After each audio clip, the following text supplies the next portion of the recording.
Bismillahirrahmanirrahim. Assalamu alaikum students. Today we are going to study about nephron.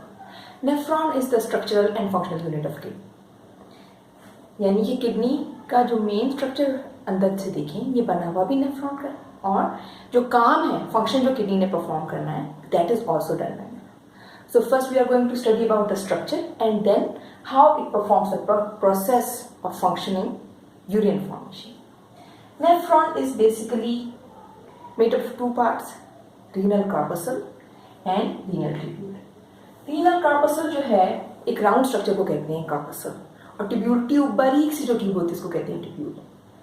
So nephron starts some of the parts. ये जो green line यहाँ show हुई है dotted, this is showing कि कुछ part इसका cortex में है और कुछ पार्ट नेफ्रॉन का मेडुला में है. कॉर्टेक्स में जो पार्ट है वो कौन कौन सा है, स्टार्ट क्या है, the nephron starts with glomerulus. Glomerulus is a bunch of capillaries. Renal artery की further branches होती हैं जो renal arteriole बनाती हैं और renal arteriole जो है उसमें से further branch निकलती है बारीक से which is called afferent renal arteriole which goes inside the nephron and it forms a bunch of capillaries called glomerulus. जो ब्लड वेसल बाहर निकलती है that is called efferent renal arteriole. Afferent अंदर जा रही है, इफरेंट बाहर आ रही है. अभी जो ग्लोमेरुलस एक bunch of capillaries, it is inside a capsule. ये कैप्सूल क्या है, दिस इज कॉल्ड बाउमेन्स कैप्सूल. ये जो नेम्स है डिफरेंट से एक्चुअली साइंटिस्ट के नेम्स हैं. बाउमेन वाज द साइंटिस्ट जिसने सबसे पहले इसको डिस्कवर किया था. सो a bunch of capillaries called glomerulus is surrounded by a cup-like structure called Bowman's capsule.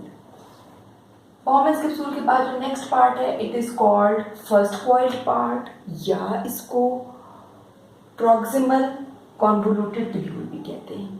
Renal tubule अब यहाँ से ये जो गोल हिस्सा है glomerulus और Bowman's capsule ये कहलाता है renal corpuscle.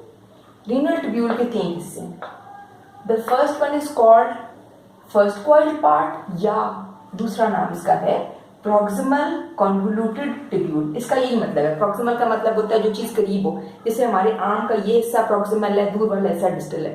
So first part here जो बॉडी के साथ अटैच है that is proximal और जो दूर है वो distal. Distal से distal याद रखें.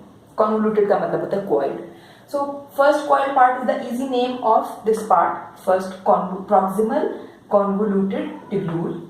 और इसके बाद it loops, it forms a loop और ये लूप किधर जा रहा है अगर देखें मेडुला के अंदर. This loop is called loop of Henle. The second part of renal tubule is loop of Henle. Loop of Henle forms a loop. पहले एक ट्यूब्यूल नीचे की तरफ जाती है, डिसेंडिंग लिम्ब, फिर है असेंडिंग लिम्ब और फिर उसके बाद दोबारा कॉर्टेक्स में पहुंच के it forms another coiled part which is called, easy words में कह सकते हैं लास्ट कॉइल्ड पार्ट. अदरवाइज जो इसका साइंटिफिक नेम है वो है डिस्टल कॉन्वोल्यूटेड ट्यूब्यूल. ठीक है जी. डिस्टल कॉन्वोल्यूटेड ट्यूब्यूल जो है वो फिर अटैच है with the next part which is called collective duct. ये जो स्ट्रक्चर है this is called collective duct. Collective duct के साथ बहुत सारे नेफ्रॉन्स अटैच होते हैं और इनमें से यूरिन कलेक्ट होता है. Then it goes to the renal pelvis. Renal pelvis जो है वो कलेक्ट कर लेता है urine from all the collecting ducts and then passes on to ureter and urinary bladder. अच्छा, ये तो हो गया basic structure. Now this structure of nephron जो मैंने ड्रॉ किया है ये बहुत सारी बुक्स में भी ये इजी टू ड्रॉ है, इजी टू लेबल है, easy to understand and remember. अगर आपको ये आसान लगता है आप बेशक इसको फॉलो करें, अदरवाइज अपनी बुक की डायग्राम को follow.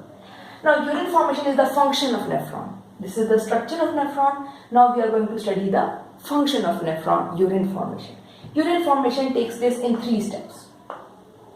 First step is pressure filtration. इसको glomerular filtration भी कहा जाता है because it is the filtration which is taking place inside glomerulus and Bowman's capsule is capturing the filtrate. If we common example से अगर देखें, जब हम चाय बनाते हैं उसको छानते हैं, ठीक है जी, तो जो छन्नी है वो फिल्ट्रेशन का प्रोसेस कर रही है और जो चाय छन के नीचे आती है कप में दैट इज कॉल्ड फिल्ट्रेट। और जो ऊपर रह जाता है वो रेजिड्यू होता है, ठीक है। जो चाय की पत्ती ऊपर रह जाती है वो रेजिड्यू है, जो फिल्टर हो गया वो फिल्ट्रेट है। ये छन्नी जो, अच्छा अब इसको हम कैसे रिलेट करेंगे इसके साथ, इस स्ट्रक्चर में ये क्या है, ग्लोमेरुलस छन्नी, कप क्या है, बॉमेंस कैप्सूल। अब होता क्या है कि जब ब्लड, अब चाहे तो हम खुली डालते, ब्लड तो हमेशा ब्लड वेसल्स में होता है।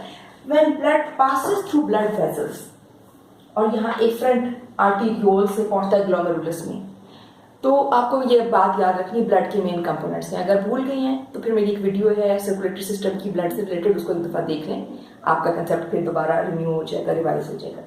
ब्लड के मेन 2 कंपोनेंट्स थे, plasma, blood cells. Blood cells 3 तरह के थे, red blood cells, white blood cells and platelets. Plasma जो है उसमें कुछ छोटे मॉलिक्यूल हैं, कुछ बड़े मॉलिक्यूल हैं, वाटर है, सॉल्ट्स हैं, न्यूट्रिएंट्स हैं, गैसेस हैं, इसके अलावा प्रोटीन्स हैं, ठीक है जी। अब प्लाज्मा, ये जो ब्लड सेल्स हैं ये बड़े हैं, ये छन्नी से नहीं गुजर सकेंगे, ग्लोमेरुलस की छन्नी से कोई ब्लड सेल नहीं गुजरना चाहिए। जब तक ग्लोमेरुलस ठीक है उसमें से कोई ब्लड सेल नहीं गुजरेगा, जब तक छन्नी में कोई बड़े सुराख नहीं हो गए। अगर ग्लोमेरुलस किसी वजह से डैमेज हो गया वो फिर एक डिजीज कंडीशन है, ठीक है जी। सो नॉर्मल ग्लोमेरुलस जो है वो किसी ब्लड सेल को फिल्ट्रेट में नहीं जाने देगा। फिल्ट्रेट क्या है, जो छन के नीचे आ गया, जो चाय हमने पीनी है कप में, ठीक है, कप ने पकड़ा, बॉमेंस कैप्सूल ने पकड़ा उस फिल्ट्रेट को। फिल्ट्रेट में ये चीजें हैं, filtrate contains mostly water, salts, क्योंकि सॉल्ट स्मॉल मॉलिक्यूल्स होते हैं, यूरिया एंड यूरिक एसिड ये भी स्मॉल मॉलिक्यूल्स, ग्लूकोज ये भी स्मॉल मॉलिक्यूल है, और अमाइनो एसिड। अब ये हर जितने भी छोटे मॉलिक्यूल्स देखें, फिर इस छन्नी के साइज से याद रखें, इसके सुराख जितने छोटे होंगे इससे छोटी चीजें इसमें से गुजर जाएंगी, इससे बड़ी चीजें याद रह जाएंगी। क्या बड़ी चीजें हैं, red blood cells, white blood cells, platelets और प्रोटीन्स, वो नहीं गुजरेंगी, बाकी सारी छोटी चीजें गुजर जाएंगी, पास ऑन हो जाएंगी, और बॉमेंस कैप्सूल उसको कैप्चर कर लेगा, ठीक है जी। तो अब ये पहला स्टेप हो गया प्रेशर फिल्ट्रेशन या ग्लोमेरुलर फिल्ट्रेशन, जिसमें ग्लोमेरुलस और बॉमेंस कैप्सूल का रोल है। अब ये फिल्ट्रेट को एक रास्ता मिल गया, उसने एक लंबे रास्ते पे चल के जाना है, ये उसका रास्ता, इधर से चलता जाएगा चलता जाएगा चलता जाएगा, ठीक है, पूरी रीनल ट्यूब्यूल में से गुजरेगा।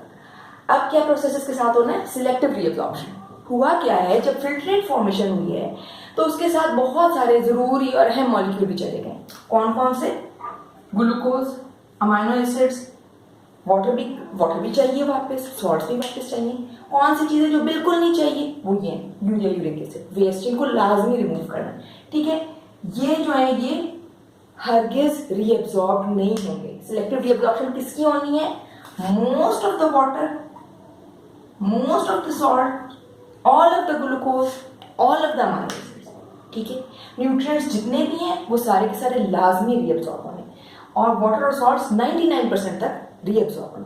रीअब्सॉर्प्शन क्यों कहा, क्योंकि रीअब्सॉर्प्शन पहले एक चीज फिल्टर हो गई, अब उसमें से दोबारा रीअब्सॉर्ब हो रहा है। ये कैसे हो रहा है, एक स्ट्रक्चर जो मैंने यहाँ नहीं बनाया, इस स्टेप पे अगर आपने स्ट्रक्चर ऑफ नेफ्रॉन के लिए डायग्राम बनानी तो इतनी डायग्राम इनफ है।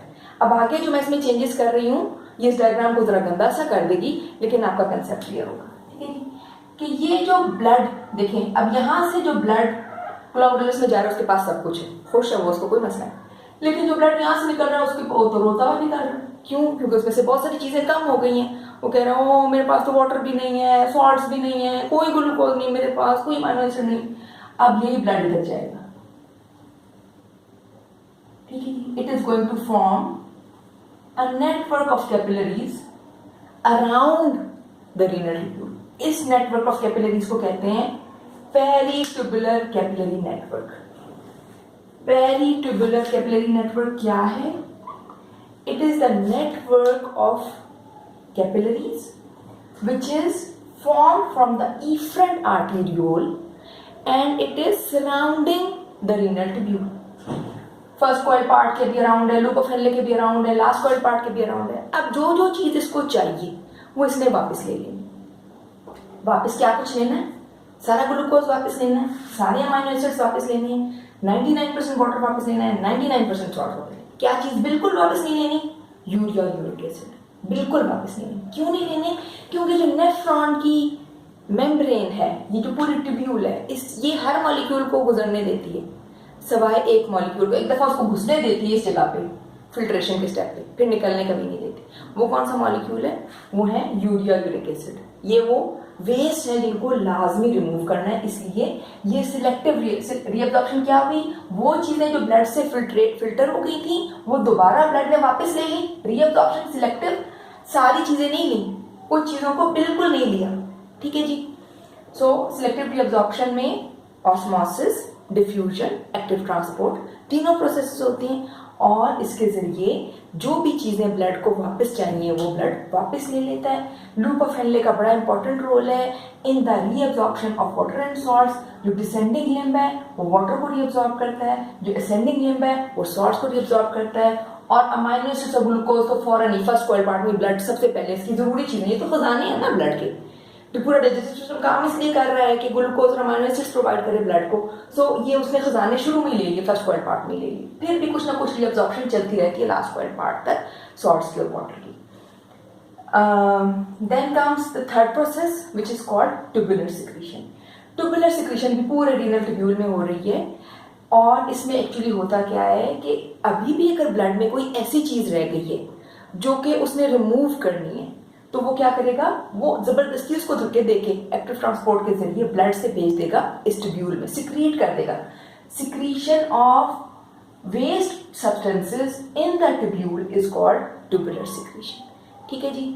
इसमें क्रिएटिनिन आ जाता है, इसमें यूरिया यूरिक एसिड अगर कोई और फर्दर मॉलिक्यूल रह गए हैं, कुछ ब्रोकन डाउन ड्रग्स या मेटाबोलाइट्स हो सकते हैं। इसके अलावा हाइड्रोजन आयन, जब हमें बुखार होता है तो हमारा ब्लड ज़्यादा एसिडिक हो जाता है। सो ब्लड के अंदर से एसिड को रिमूव करने के लिए जो है ना, that is also done bye tubular secretion. अब ये सारा कुछ जो इस एंड पे पहुंचा, ट्यूबुलर सिक्रीशन, प्रेशर फिल्ट्रेशन हो गई इस जगह, सिलेक्टिव रीअब्जॉर्प्शन हो गई इस जगह, ट्यूबुलर सिक्रीशन हो गई इस जगह। अब हर वो चीज जो ब्लड ने रिमूव करनी थी वो यहाँ पहुंच गई और ये अब क्या कहलाएगी? Urine.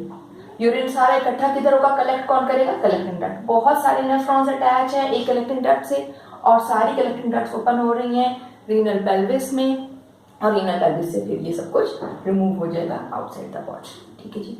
So this is the structure of nephron and function of nephron.